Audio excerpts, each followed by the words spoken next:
और नौजवानों, मौत का कुछ नहीं पता है कब आ जाए, और पता जिंदगी का भी नहीं है कि कब खत्म हो जाए। मैं अक्सर एक बात कहता हूं कि उजाले अपनी यादों के हमारे साथ रहने दो, उजाले अपनी यादों के हमारे साथ रहने दो, न जाने किस गली में जिंदगी की शाम हो जाए।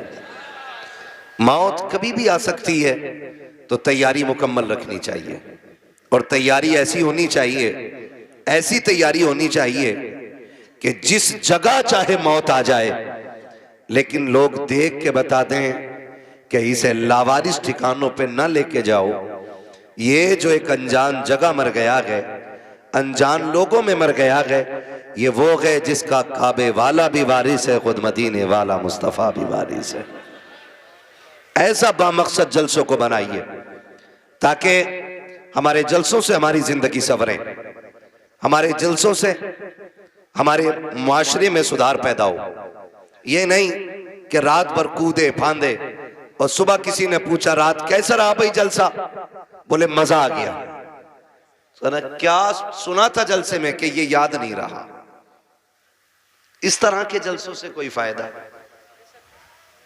जमीनी तौर पे होने वाला नहीं है। ठीक है, इसलिए मैं आपसे कहूंगा कि जितनी देर बैठे ना, इस नजरिए से बैठे कि बात सच्ची होगी तो दिल पे लिख के लेके जाएंगे, लिखेंगे इंशाल्लाह। सर ना हिलाइए, अब हर जगह पढ़े लिखे लोग हो गए। यहां पे स्कूल है स्कूल, मदरसा है, हाँ जी, तो फिर सर हिलाने की जरूरत क्या पड़ गई। अगर जबान अल्लाह ने दी है ना, तो फिर बोल के बात होनी चाहिए।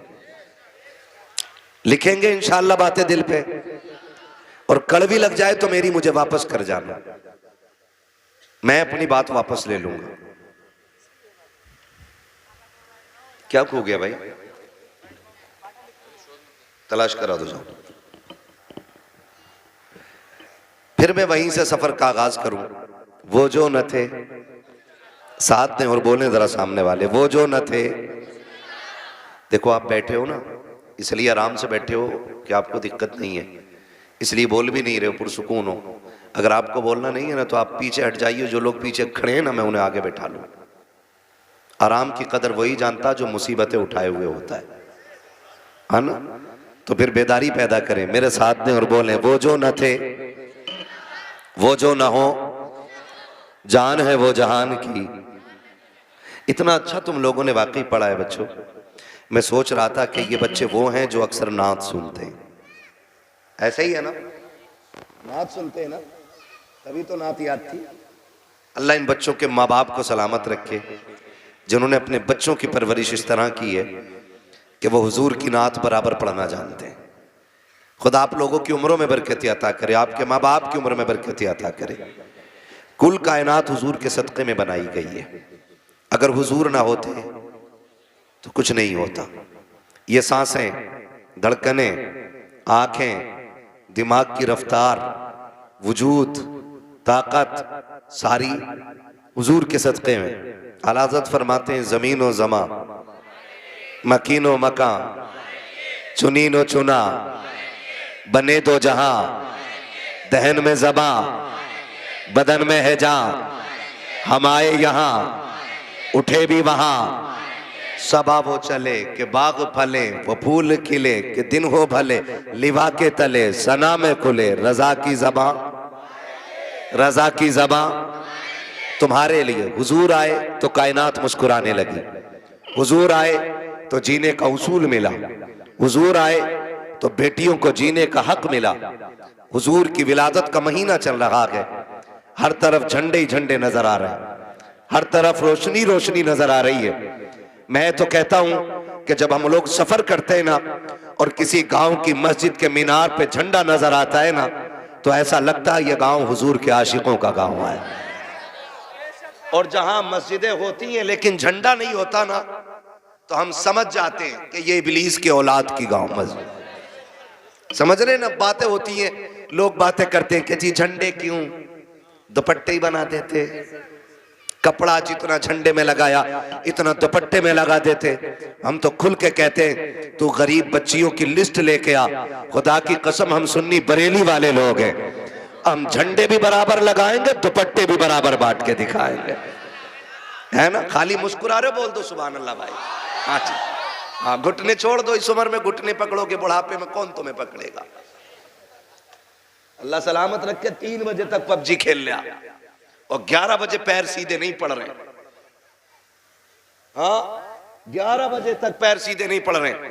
फिर कह रहा देखियो मौलाना नबज बड़ी ठंडी चल रही है, शुक्र कर चल रही है। हाँ, शुक्र करो चल रही है। हमारी कौम 3 बजे तक जाग रही है। कितने बजे तक? 3 बजे तक। उठती कितने बजे? 10 बजे, 11 बजे, 12 बजे। दुकानदार 10 बजे जाग रहा है। मैं कभी कभी सोचता हूं कि जिस कौम को फजर में उठना था वो 11 बजे उठ रही है, और जो 10 बजे उठते थे अब वो फजर में उठना शुरू हो गए। और हमारी कौम फिर पीर ढूंढती है ऐसा कि जो डोरियां बांटता भी हो, डोरियां बेचता भी हो। हाँ, तावीज वाला ढूंढते हैं, कह रहे हैं बरकत नहीं हो रही, तो पीर साहब भी ठेका लिए बैठा बरकत का। ऐसे उठावे चादर और 3 कागज निकालता, ये ले, ये चपकाना ऊपर जहां तेरा सर के ऊपर कोई दीवार है, और ये वाला लगाना गले पे, हाँ, और ये वाला बांध ले बाजू में। ये कंडीशन हमारी कौम की है। अब एक गले में लगा पड़ा है, एक दीवार पे लगा पड़ा है, एक बाजू में लटका पड़ा है, दौड़ लगा रखी है इधर से उधर, इधर से उधर, फिर भी बरकत नहीं हो रखी है। कह रहा लग रहा है तावीज में असर नहीं है। नहीं मेरे लाल, बात तावीज की नहीं है। तावीज तो बहुत असर करता है, मगर एक शर्त है, देने वाला मुफ्ती आजम जैसा होना चाहिए। तावीज बड़ा असर करता है लेकिन देने वाला ताजुशरिया जैसा होना चाहिए। का फिर तावीज में बरकत क्यों नहीं है? वजह सिर्फ इतनी है, न लेने वाला सही है, न तावीज देने वाला सही है। का मेरे घर के झगड़े मिटा दो, और जाके भी उससे कहा जिसकी बीवी से 6 महीने से नहीं बनती है, मुझे बता तो सही, जिससे घर नहीं सवारे जाते वो तकदीरें क्या सवारेगा। अगर बरकतें चाहते हो सुबह उठो, मस्जिदों में चले जाओ, फजर पढ़ के सजदा करके रब को रो के दिखा दो, खुदा करम के दरवाजे खोल के तुम्हें दिखा दो। नारे तकबीर, नारे रिसालत, मसलके आला हजरत, बस्ती बस्ती करिया करिया, बस्ती बस्ती करिया करिया, नारे तकबीर।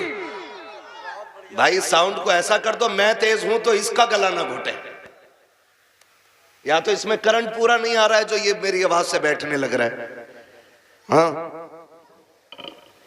क्यों ना प्रधान जी? नया नया ना, कोई बात नहीं, बोल बहुत अच्छा रहा, बोल बहुत अच्छा रहा साउंड, ऐसा नहीं बोलने में कमी नहीं है, शायद मशीन की पावर की वजह हो सकती है, बोल अच्छा रहा। ठीक है ना, आप लोग समझ के मेरी बात। तो हम 11 बजे सो के उठ रहे हैं, बरकत होगी। अच्छा, ये 10 बजे दुकान खोलना किसका तरीका है? किसका? ईसाइयों का। क्यों? क्योंकि उनका मानना यह है कि उनके नबी हजरत ईसा 10 बजे पैदा हुए, इसलिए वो 10 बजे दुकान खोलते। और हमारे नबी किस वक्त पैदा हुए? जोर से यार, अरे सारे सुन्नी बरेलवी बैठे हैं ना, है तो टेंशन क्यों ले रहे हो? मिलाद का तो पता होगा ना हुजूर किस वक्त तशरीफ लाए, किस वक्त तशरीफ लाए? सुबह सादिक के वक्त। सुभान अल्लाह। हाँ, बोल सकते हो आप भी। पता मेरे बेटे, क्रिकेट टीम में कितने खिलाड़ी होते? 11। कितने होते? हमारे नबी किस टाइम तशरीफ लाए? क्या बात है जी, ये कौम झंडे लहराएगी इस्लाम के। आज रबीउल अव्वल शरीफ की कितनी तारीख है? 17 हो गई ना, और पहली ही तारीख से सरकार की आमद के नारे लग रहे हैं कि नहीं? आवाज आती है नात खानी मौत भी हमसे छुड़ा सकती नहीं, कब्र में भी मुस्तफा के गीत गाते जाएंगे, है ना भाई? तो किस टाइम हुजूर तशरीफ लाए? सुबह सादिक के वक्त। तुम सुन्नी को किस वक्त उठना चाहिए? और उठ कितने बजे रहा है? लानत नहीं बरसेगी तो रहमत किधर से आएगी? अल्लाह को नाराज करके और फिर आगे बढ़ने की सोचते हैं हम लोग।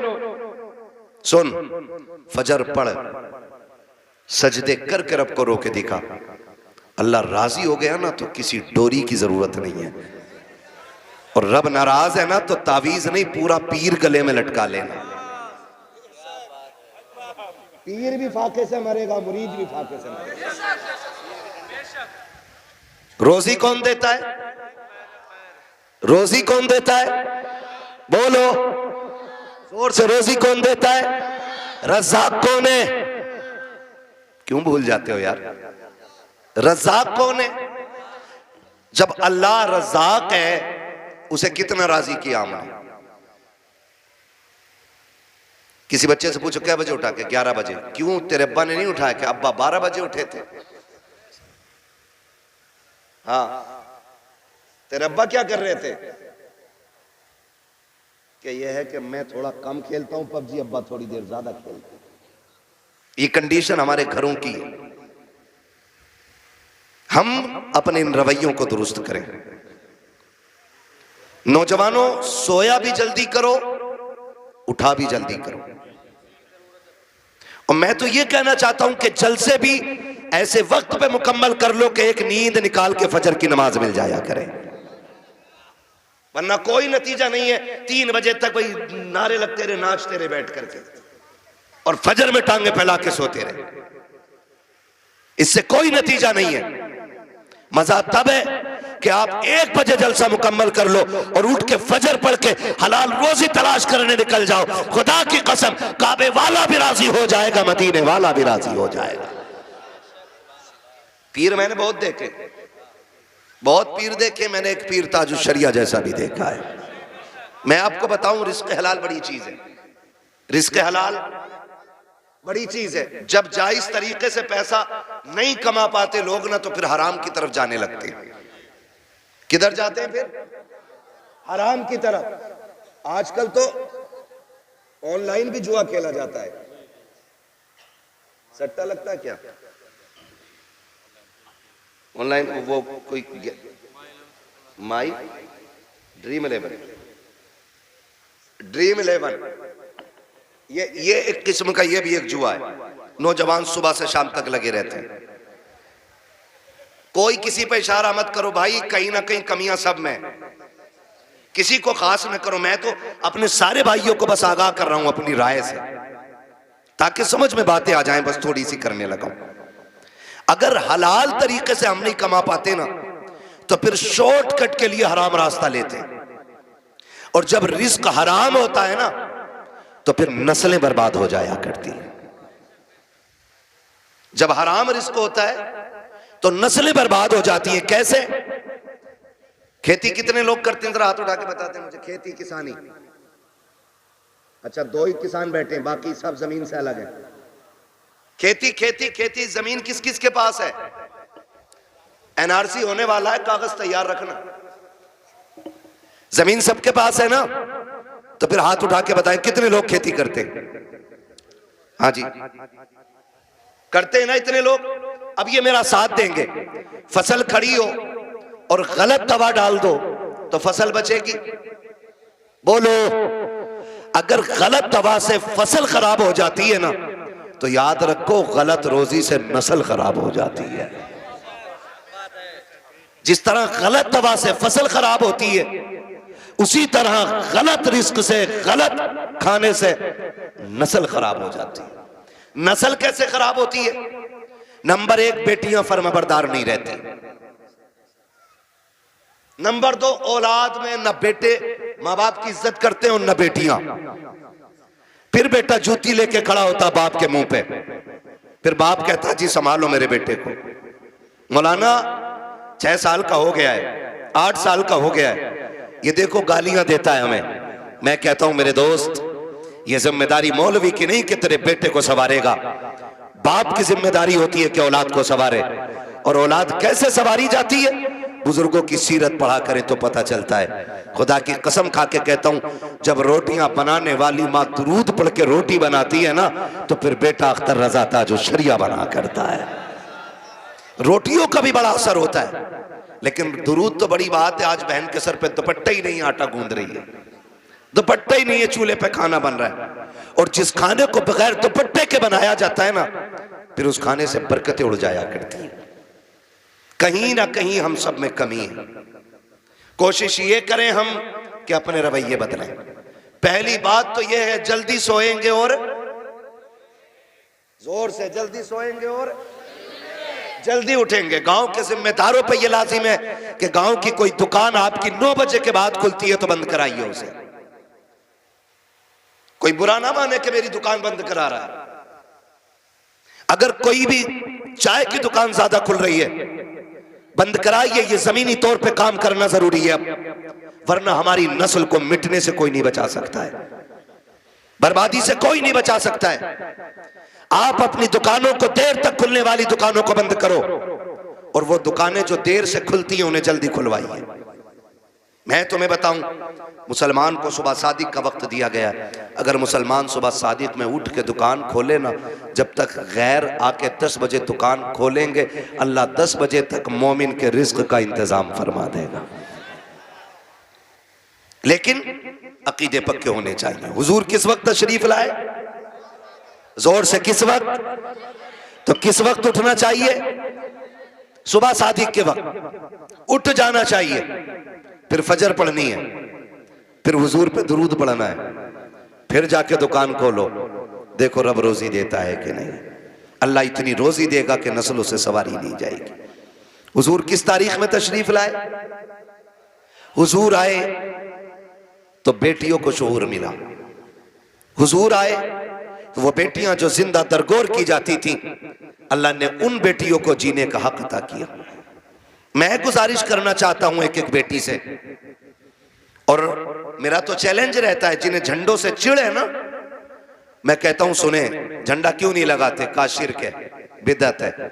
और मैं कहता हूं हर वो शख्स झंडा लगाए जिसके घर में बेटियां मुस्कुरा रही हैं। हर वो शख्स झंडा लगाए जिसके घर में बेटियां मुस्कुरा रही हैं। हर उस शख्स पे लाजिम है कि झंडा लगाए जिसके घर में दुआएं देने वाली मां मौजूद है। हर वो शख्स हुजूर का झंडा लगाए जिसके घर में बाप जैसी दौलत मौजूद है। हाँ, मैं तो वहाबियों से भी कहना चाहता हूं, अगर हुजूर ना होते ना तो तुम्हारे घर में बेटियां नहीं होती। अगर हुजूर ना होते ना तो दुआएं देने वाली मां नहीं होती। अगर हुजूर ना होते तो झोली फैलाने वाला बाप नहीं होता। ये इतनी बड़ी बड़ी दौलतें मिली है तो 12वीं वाले मुस्तफा के सदक़े में मिली है। हुजूर आए हैं तो बेटियां मिली हैं। और बेटियों से भी हाथ जोड़ के गुजारिश करना चाहता हूं, जब कभी तेरा जी चाहे ना बेटी कि तू फैशन के नाम पे दुपट्टे सर से उतारे, कभी तेरे दिल में ख्याल आए कि फला की बेटी ने ऐसा ड्रेस पहना है, मैं भी ऐसा की ड्रेस पहनूंगी जिसमें गैरत का जनाजा निकलता हो, तो बाप का चेहरा बाद में देखना, मदीने वाले का चेहरा पहले देख लेना। इसलिए कि जिसके दीन से बगावत कर रही हो, उसी ने तुम्हें जीने का हक दिया है, उसी ने तुम्हें जिंदा रहने का अधिकार दिया है। अगर वो ना होता ना तो आज भी तुम जिंदा दफन कर दी जाती, आज भी तुम बोझ होती बाप के सीने पर, आज भी मुआशरे में कोई तुम्हारा वकार ना होता। मैं बेटियों से कहना चाहूंगा, खुदारा हुजूर के दिए हुए दीन की कदर करो, इसलिए कि एहसान तो सब पे है मुस्तफा का, लेकिन बहुत बड़ा एहसान आमिना के लाल ने आपके ऊपर किया है कि आपको जिंदगी बख्शी है, आपको जीने का हक दिया है। खुदा की कसम खा के कहता हूं, हुजूर नहीं आए थे ना तो औरत को इंसानों में से समझा ही नहीं जाता था। एक औरत को इंसान माना ही नहीं जाता था, जबकि वो मर्द को जन्म देती थी, मर्द को पालती थी, मर्द को पैदा करती थी, लेकिन उसको इंसान लोगों ने तस्लीम ही नहीं किया। कहा क्या है ये? कहा ये लोगों का दिल बहलाने का सामान है। किसी ने कहा नहीं ये पैर की जूती है, किसी ने कहा नहीं ये घरों की रौनक नहीं, ये इंसान के लिए खिलौना है। जब हुजूर आए और अपनी बेटी फातिमा खातून जन्नत को सीने से लगाया और फरमाया मेरी फातिमा मेरे जिगर का टुकड़ा है, तो बेटियों को जो कौम दुश्मन मान रखी थी वो अपने बेटियों को जिगर का टुकड़ा मानने लग गई है। ये इज्जत हुजूर ने अता फरमाई है। जो बेटियों को कत्ल कर रहे, सहाबा क्या कहते थे? सहाबा कहते थे या रसूल अल्लाह, जब आप नहीं आए थे ना तो हम बेटियों को कत्ल कर देते थे और माथे पे पसीना तक नहीं आता था। जब से आप आए ना तो हम जमीन पे पैर ऐसे देख देख के रखते हैं कि कहीं पैर के नीचे चूंटी ना आ जाए। कहा ये इनकलाब आपकी वजह से आया है। जो लोग इंसानों की जान ले लेते थे अब वो जानवरों की भी जान लेने के तैयार नहीं है। ये इनकलाब हुजूर की वजह से आया। लेकिन रुक के एक बात कहूं, बर्दाश्त कर लेंगे। बड़ी कड़वी बात याद आ गई है, कह जा रहा हूं। हुजूर की विलादत से पहले भी बेटियां मारी जा रही थी और आज भी बेटियां मारी जा रही हैं। आज भी बेटियां मारी जा रही हैं। फर्क इतना है, पहले पैदा होने के फौरन बाद मार दी जाती थी और आज या तो पैदा होने से पहले मार दी जाती है और या फिर शादी के बाद बेटियां मारी जाती हैं। यह सितम अब भी हो रहा है। शादियों से पहले भी बेटियां मार दी जाती हैं, पैदा होने से पहले बेटियां मार दी जाती हैं। आखिर ये कौन लोग हैं जो निकाह के बाद बच्चियों का गला घोट देते? ये वो दौलत के भूखे और कुत्ते लोग होते हैं जिनका पेट जहेज से नहीं भरता है, जिनकी भूख 10 लाख से नहीं मिटती है, जो पूरी जिंदगी कुत्तों की तरह जिंदगी गुजारते हैं। मैं उस शख्स को कुत्ते से बदतर मानता हूं जो कटोरा लेकर के किसी बेटी वाले की चौखट पे खड़ा हो। उससे बदतर कोई शख्स जमीन पे नहीं हो सकता है जो एक बेटी वाले के गुर्दे बेचने पे उसको मजबूर कर दे। और हम सरकार का दामन नहीं छोड़ेंगे। हम जन्नती हैं, मर के देख, वो लाठी पड़े कि कोई बचाने वाला नसीब नहीं होगा। इस धोखे में मत रहना कि तेरी वजह से किसी गरीब की आंख में आंसू आए थे और तो यूं ही जन्नत में गुलाब के फूल लगा के भेज दिया जाएगा, ऐसे ही तुझे खुशबू में बसा करके जन्नत में दाखिल कर दिया जाएगा। हाथ जोड़ के गुजारिश करता हूं, पाप उतने करना जिनका हिसाब आसानी से दे सको। याद रखिएगा, अल्लाह अगर हिसाब लेने पे आया रत्ती रत्ती का हिसाब लेगा और कोई बचाने वाला नहीं होगा। कोशिश ये कीजिएगा किसी की आंख का आंसू तेरी वजह से ना आए, कोई गरीब तेरी वजह से ना रोए, वरना खुदा की कसम कितनी भी आसाने तेरी कब्र पे हो जाए, जितने चाहे 40वें करा लेना, जितने चाहे तीजे पढ़वा लेना, अगर तूने किसी का दिल दुखाया है अल्लाह उस वक्त तक तुझे जन्नत नहीं देगा जब तक गरीब के एक आंसू का बदला तुझसे नहीं ले लिया जाए। ओ किधर खड़े का हराम का जहेज लेके मौलवी से फाता पढ़वा के हलाल का हो जाएगा। सुन, आज तू किसी की बेटी को लेकर आया, कल तेरे आंगन में भी बेटी आनी है, कल तेरे आंगन में भी बेटी होगी। अपनी बेटी रानी और दूसरे की बेटी नौकरानी, यह कंडीशन है हमारी। दिल मर गए। 4 बेटे तो हिसाब लगा रहा, 10 लाख कलुआ में मिलेंगे, 10 बूरा में मिलेंगे, 10 गुड्डू में मिलेंगे, 10 पप्पू में मिलेंगे, हराम में 40 लाख लेगा। भाई किसी का नाम हो बुरा ना मानना, मैं सिर्फ एक मिसाल के तौर पे कह रहा हूं। मुझे क्या मालूम आपके क्या नाम, मैं सिर्फ बताना चाह रहा हूं। हिसाब लगा रहा बैठ कर 10-10 जोड़ रहा। अब तो और तरक्की कर गए लोग, 15 पे कहानी आ गई है। और रिश्ता कराने वाले लोग सिर्फ 500 रुपए के लिए मर रहा। बिचौलिया, रिश्ते कराना अच्छी बात है और वो रिश्ते कराने वाला अच्छा आदमी है जो सच्चा हो। ये जो झूठ बोल के कह रहा ना, सुनो तुम्हें पता कुछ? कहा क्या? कहा वो जो है उनका लड़का 70,000 रुपए महीना कमा रहा। और कहता किसके सामने? जिसकी बच्ची जवान हो गई हो ना। तो वो पूछता, उसके कान खड़े होते, भाई हर बाप चाहता बेटी सुख में रहे। कौन बाप ऐसा, मैं या आप? कोई ऐसा बाप नहीं है जो अपनी बेटी को दुख में देखना गवारा करे। हर बाप को बेटी प्यारी होती है, हर बाप को बेटी प्यारी है। तो उसके बाद जाके कह रहा फलां का बेटा 70,000 कमा रहा। तो उसने भी कोनी मार के कह दिया, जरा कराओ यार रिश्ता। फिर पक्का पता 70 कमा रहा? हाँ मैंने कल ही देखा, उसने अपने अब्बा खाते में डाले। लंबा झूठ।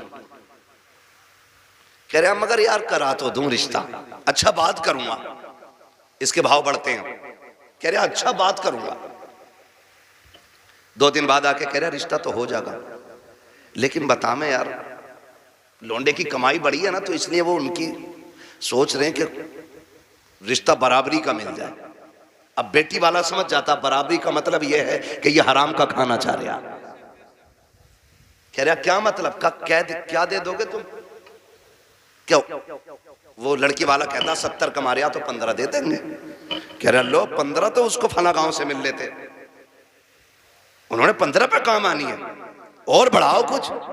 20 लाख पे रिश्ता तय, 20 लाख पे रिश्ता तय। जब रिश्ता हो गया, शादी हो गई ना, तो झगड़ा हो रहा कि समझाओ ये कुछ करता ही नहीं। कि यार ये तो 70 कमा रहा था, अब क्यों नहीं करता है? कहा वो तो इसलिए झूठ बोला था ताकि रिश्ता बराबरी का मिल जाए। फिर अब जब वो बात खुल के आती है तो फिर तलाकें होती हैं। तेरे बेटे का तो कुछ नहीं जाएगा, लेकिन जिस बेटी को एक बार तलाक हो जाती है ना, उस बेटी की जिंदगी पे बहुत बड़ा दाग लग जाता है, बहुत बड़ा दाग।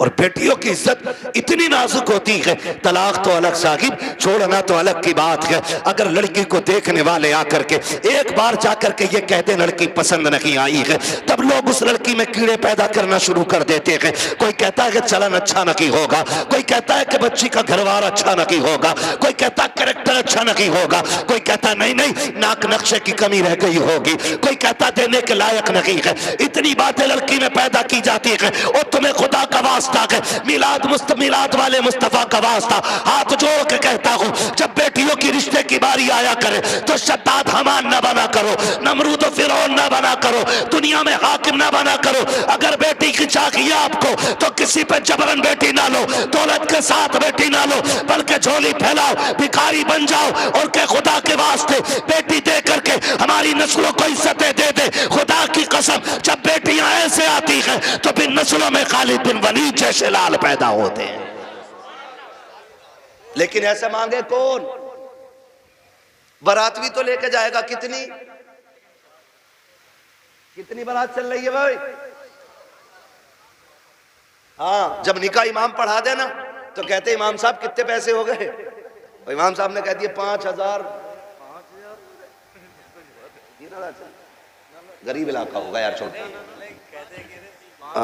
तो अगर इमाम ने कह दिया ना 7,786, तो कह रहा कौन सी शरीयत में? फिर कह रहा कौन सी शरीयत में? अब तुझे शरीयत याद आई, तेरा बाप जो हराम के खाने खिलाने के ये 300-400 लोग लेके आया, ये तेरे बाप की लाल किताब में लिखे? बेटियां मुर्तद हो रही हैं, जहर खा रही हैं तुम्हारे इन पापों की बुनियाद पर। बारात का इस्लाम में कोई तसव्वुर ही नहीं है, बिल्कुल तसव्वुर नहीं है। हक ही नहीं है कि बेटी वाला खाना खिलाए बारात को। लेकिन पहले सैंपल भेज रहा मुंहों के, कह रहा बोटी बिना हड्डी की होनी चाहिए, रसगुल्ले ज्यादा बड़े ना हो। क्यों? बगले लेके आएगा। इसने कौम का बेड़ा गर्क करके रख दिया है। एक बाप की बेटी जवान हो जाती है, बाप बेटी को देख के सूखना शुरू कर देता है। इसलिए नहीं कि बेटी जवान हो गई है, इसलिए सूखना शुरू हो जाता है कि बेटी जवान हो गई है। अगर कोई दरवाजे पे शरीफ आ भी गया तो बारात में हराम की खाने वाले लोग आएंगे। पहली बात तो जो भी बेटी लेने के लिए आएगा 4-5-10 लाख से शुरू होता है, उस कुत्ते का पेट भी भरना है। फिर जो बारात हराम का खाने के लिए आएगी उनके लिए भी इंतजाम करना है।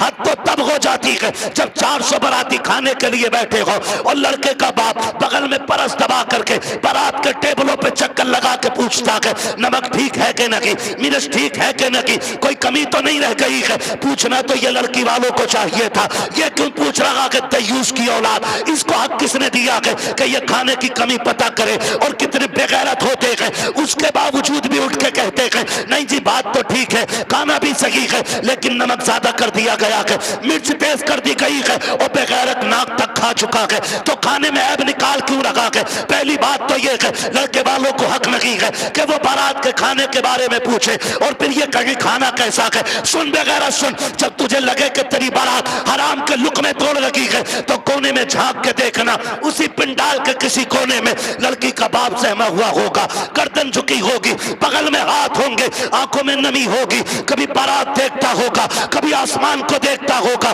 कहेगा मालिक आज लाज बचा लेना। अगर एक बाराती फाके से चला गया, मेरी बेटी को पूरी जिंदगी ताना दिया जाएगा। गरीब बाप खड़े होकर के अपने रब को आवाजें दे दे के कहता है मेरे परवरदिगार खाने में बरकत देना, अल्लाह खाना कम ना पड़ जाए। और जब खाने से निकलता बंदा अगर वो पूछता कि बताओ खाना कैसा था, और एक बेटी के बाप से बड़ी बेगैरती से कह दिया जाता है कि खाना ठीक था लेकिन नमक की कमी थी, मिर्च ज्यादा थी, बाप का कलेजा टूट जाता है। मैं पूछना चाहता हूं, अगर नमक ज्यादा भी था, मिर्च तेज हो गई थी, अगर तुम इतना कह देते अल्लाह का शुक्र बहुत अच्छा खाना है, तो तेरा क्या चला जाता? कम से कम गरीब का मान रह जाता, उसका दिल रह जाता। तूने खाने का इनकार किया, उसका दिल भी तोड़ा, रब को भी नाराज किया। खुदा के वास्ते किसी का दिल ना तोड़ा करो, अगर हो सके तो दिल छोड़ दिया करो। अगर ऐसा करोगे काबे वाला भी राजी हो जाएगा, मदीने वाला भी राजी हो जाएगा।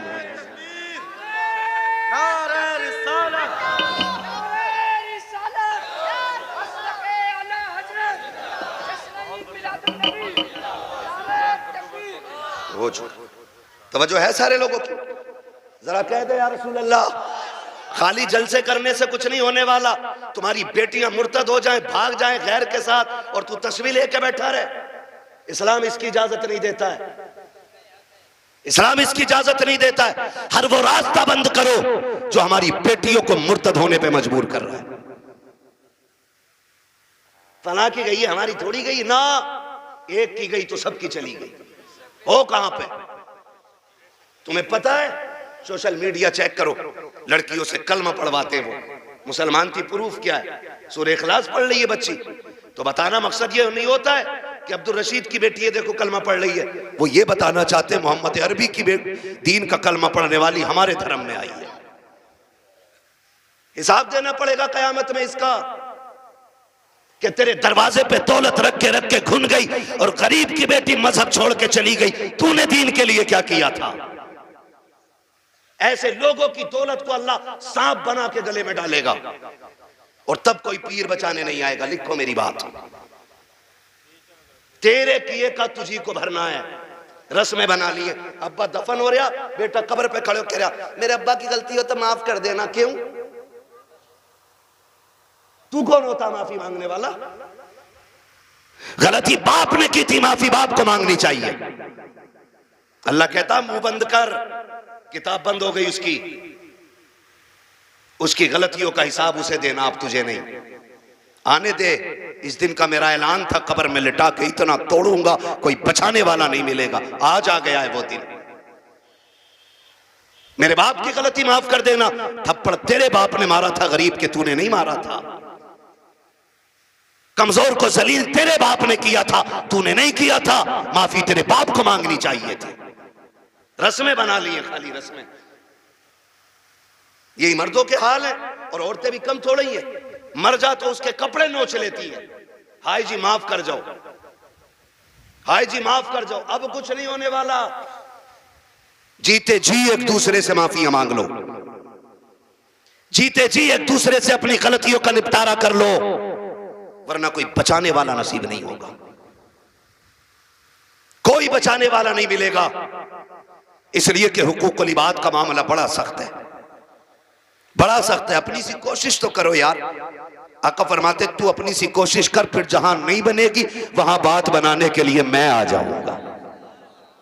आला हज़रत फरमाते वुसअतें दी हैं खुदा ने दामन महबूब को, जुर्म खुलते जाएंगे आका।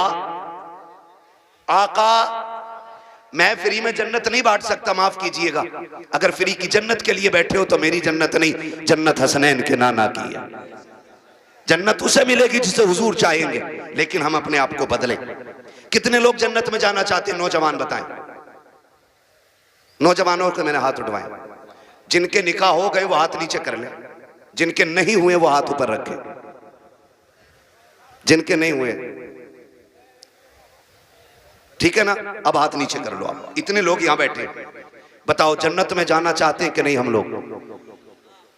एक आसान तरीका बताऊं। आसान तरीका यह है, बिना डिमांड किए किसी गरीब की बेटी को अपने घर की इज्जत बना लो। तुम्हें मरने में देर लगेगी, रब को कब्र को जन्नत बनाने में देर नहीं लगेगी। कितने लोग वादा कर रहे हैं इंशाल्लाह जहेज की डिमांड नहीं करेंगे। क्या बात है, सलामत ने हुजूर आपके हाथ देखें, अल्लाह करे इस महफिल की। उन्होंने नीचे कर लिया हाथ। हाँ। नहीं वो लगने गई होगी, अब्बा ने कही होगी मुंह तोड़ दूंगा तो बुलेट ना मिली तो। अब्बा भी बड़ा बेगैरत होता, हाथ नीचे करो, अब्बा याद आ गया। 1 मिनट नहीं बैठागा अब्बा को बुलेट पे ही, और अब्बा लिस्ट में सबसे ऊपर बुलेट लेके घूम रहा। हाँ, 1 मिनट नहीं बैठागा बुलेट पे अब्बा को, और अब्बा के हाथ में इतनी लंबी लिस्ट है। पिलाई पूछ रहा बेड में क्या इंची वाली है, 1 दिन नहीं बैठेगा बुढ़ा बेड पे। और गरीब का जीना हराम करने में सबसे आगे हैं? नहीं अब्बा ही कर रहा है। तो कितने लोग जन्नत में जाना चाहते हैं नौजवान, जरा बताएं। मैं आसान तरीका बता रहा हूं, सारे जाना चाहते हैं ना? हाथ नीचे कर लो, खुदा सलामत रखे। पूर ससुर के देने से नहीं पड़ती है, किसके देने से पड़ती है? बहुत कमजोर लोग हो यार। हमारा रब कौन है इतना पता है ना? तो फिर बोलो किसके देने से पूर पड़ती है? तो ससुर से मांगना चाहिए कि अल्लाह से? बोलो किससे? तो इसे कुत्ता ना कहूं जो ससुर के आगे यूं कह रहे हैं 10 लाख चाहिए, कोई दिक्कत ना ना। कुत्ता वो खाता जो फेंका जाता है, और ये कुत्ते से बदतर है जो छीन के ला रहा है। कितने ऐसे लोग हैं ना, कितने होशियार होते हैं, इतने होशियार होते हैं। रिश्ता करा दो साहब, कोई डिमांड करना ना, कुछ ना, खाली लड़की दिलवा दी। खाली लड़की मिल गई, फिर बिचौलिया आके कहता सुनो कि हाँ कि लोग बड़े अच्छे शरीफ हैं, कुछ भी ना मांग रहे, लड़की कह रहे लेकिन यार तुम कुछ गैरत करियो। बिचौलिया भी बड़ा बड़ा बना हुआ पड़ा। अगर इसकी कुटाई का नंबर आ गया ना तो कोई बचाने वाला नहीं मिलेगा। कोई बिचौलिया, सबको नहीं कह रहा हूं, जो अच्छे वो तो अच्छे ही है। एक दूसरे का मुंह ना देखा करो, मुझे दोनों ही चोर लगते हैं। फिर तो कह रहा तुम्हें पता है लोग तो बहुत अच्छे हैं, लेकिन थोड़ा सा ख्याल करियो। क्या ना, गाड़ी कौन सी निकाल ले? तो गरीब बंदा कह रहा है कि हाँ एस्प्लेंडर निकालने के ना। वो लड़का कह रहा था यार वो बुलेट हो जाती ना तो अच्छी थी।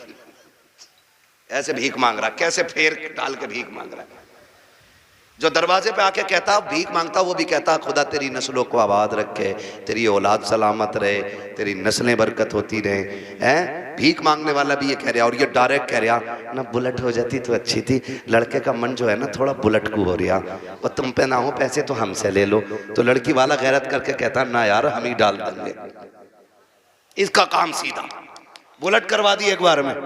जब शादी के 4 दिन रह गए तो कह रहा खाने में क्या दे रहे हो? सुना खाली कोरमा कर रहे हो, क्यों कबाब खागा? बेगैरत कहीं का। कह रहा कोरमा कर रहे हो खाली, क्यों? उसकी कलेजी भुनवा ले लड़की के बाप की। बेटे पैर थोड़ा जलसा है। कह रहा खाली कोरमा कर रहे हो? क्या हाँ कहना, वो ये कह रहे थे ना बिरयानी भी हो जाती और थोड़ा हलीम और बढ़ा दियो। अब तो ये चल ही रहा, फेफड़े निकाल दिए बेटी वालों के, ऐसी कंडीशन कर देते।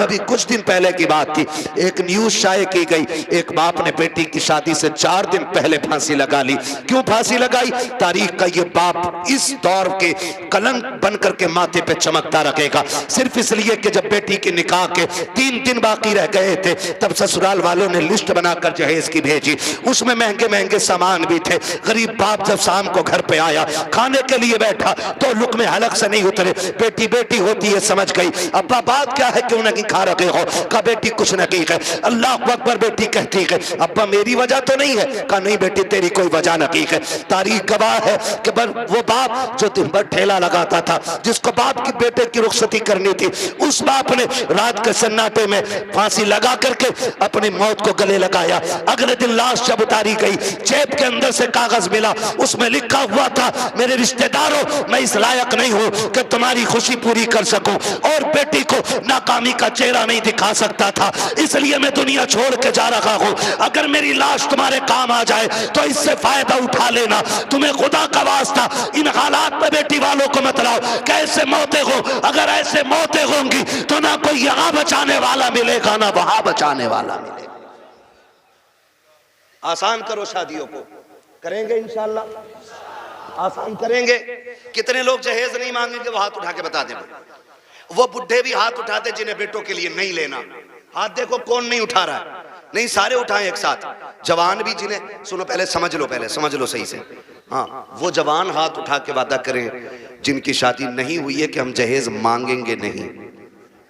और वो बूढ़े जिनकी औलाद है वो ये वादा करें हम अपनी औलाद के लिए सवाल नहीं करेंगे किसी से। कर सकते हैं वादा? कितने लोग कर रहे हैं? जरा हाथ उठा दें। अल्लाह का शुक्र है, बस हाथ नीचे रख लो, इतनी हुजूर के गुलाम काफी थे। बाकी को तो देख लेना मैदान महशर में, सब पता चल जाएगा। बस इतने लोगों ने हाथ उठाया, अल्लाह करे इतने लोग ये डिमांड बंद कर देंगे ना, तो अगर ये 200 लोगों के हाथ उठे ना तो इंशाल्लाह 200 बेटियों का जीना आसान हो जाएगा। और मेरा नबी आया ही बेटियों की जिंदगी आसान करने के लिए है। इसलिए 12वीं की इस महफिल में मैं बेटियों की इज्जत के हवाले से कहना चाहता हूं, खुदारा इतना आसान कर दो निकाह कि बेटियां सुबह फजर में उठ के कहा करें शुक्र है मालिक तूने हुजूर की उम्मत में पैदा कर दिया है। हाँ जी, अल्लाह सलामत रखे, क्योंकि हुजूर आए बेटियों को जीने का सलीका मिला है। और बेटियों से भी एक बात कह जाऊं आखिर में, कह दूं बेटियों से भी एक बात, आखिरी बात है, बेटियों से भी कह दे रहा हूं। बेटियों से गुजारिश है, कभी भी अपने बाप के सामने खड़ी ना होना। खड़े होने का मतलब यह है कभी बाप के मुकाबले में ना आना। कभी ऐसा नहीं होना चाहिए कि बाप के जायज फैसले पे तुम इनकार करो। कभी ये मत कहना। आज जो रस्में चल गई है ना, जो कुछ नकाब पहन के सोशल मीडिया पे बच्ची आई, या आप देखें प्रेस कॉन्फ्रेंस में आके कहती हैं कि हमारी आजादी हमारा हक है, हम नकाब क्यों पहनेंगे, हमें जरूरत नहीं है। ऐसी बच्चियों को देख करके कई बच्चियों की सोचें बिगड़ती जा रही।